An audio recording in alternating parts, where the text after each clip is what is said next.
And first ఏదైనా open plot కానీ villa plot కానీ తీసుకోవాలంటే ఫస్ట్ సగటు మిడిల్ క్లాస్ మ్యాన్ కావచ్చు, రిచ్ మ్యాన్ ఎవరైనా ఆలోచించేది రిటర్న్స్ అనేది ఎలా ఉంటాయి అని. సో ఈ ప్రాజెక్ట్లో రిటర్న్స్ అనేది ఎలా ఉంటాయి?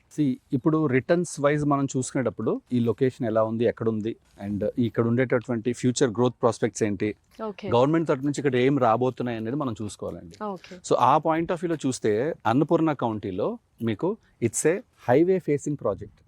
Mumbai national highway is the most busiest highway which is connected to Hyderabad city. ఆ హైవే పైన మనం ఉన్నాం.